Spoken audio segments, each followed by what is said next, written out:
Alright, here's the Delvcam sports camera. It looks a lot like a GoPro. It's not a GoPro though. I'll open up the box and we'll take a look at what's inside.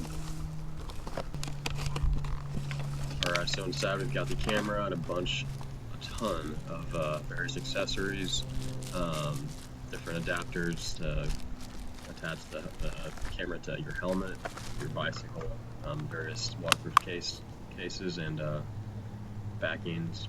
Here's the waterproof case that's in right now. It's fairly simple to open. You just turn it on, push the button in the front, turns on, looks kind of like a GoPro when it boots up. Take it out of the case, and it's a little bit of a tight squeeze in there, but it comes out pretty easily after you get a good grip. As you can see, it's an exposed area that you can stick the SD card into and the USB adapters, chargers. There you go. So that's what the camera looks like.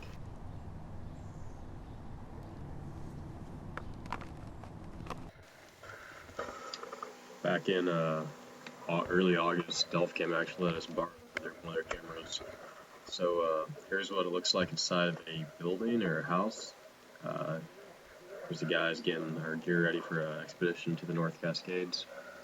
As you can tell, the transition of the light is it's decent in low light settings. Another example is here in a cave that we're about to go into. Bright light on the outside, dark light inside. Once you get down inside the dark, other types of action cameras usually don't pick up as much, but the Delvcam has a great job of being able to actually see what's happening in the dark. As you can see here, we've gone through this little cave shaft. They did a great job with whatever light sensor they used there.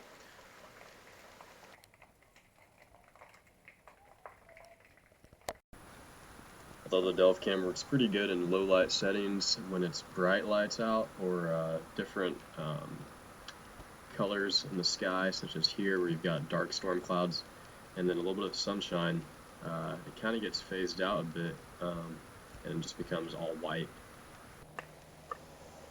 Here's some more footage from the North Cascades as we're climbing over massive trees that have been blown down or struck by lightning that have fallen down. And Delvcam does show decent detail here.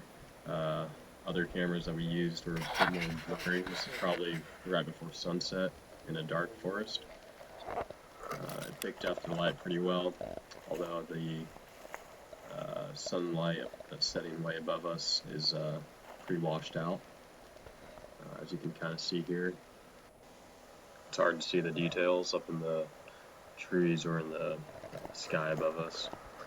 Here we are walking down a path in the middle of the forest. It's called Bear Creek up in North Cascades. And with a bit of motion, it's kind of hard to tell what's going on. Some wet ferns back there. Things are pretty decent. As you see here, we walk through some bushes. Another great thing about it is the audio is pretty good. North is Hanging Lake in Canada. Christian Seth. We've got Redoubt, No Doubt, and Bear Mountain. This is all while I'm in the camera's inside a waterproof case. So the sound quality is pretty good. Most other cameras, including the GoPro, usually don't pick up the best sound, but Delvcam has a good job with that. Yep, just climbed all that. Video clips in the distance are kind of tough to see what's going on as far as details, but once again, you kind of get a broad picture with the Delvcam. We noticed a little bit of blurriness in some of the images that we took, but other times they're decently clear. There's a boulder field that we walked through, and you can kind of see some distance details, but at the same time, it is kind of fuzzy on the right side and left side. So overall, Delvcam made a great camera. Unfortunately, the light gets washed out when it's pretty bright, such as here at the beach. Overall though, it's a decent camera for a budget action cam. It's not quite as good as a GoPro or the Xiaomi Yi, but it's decent.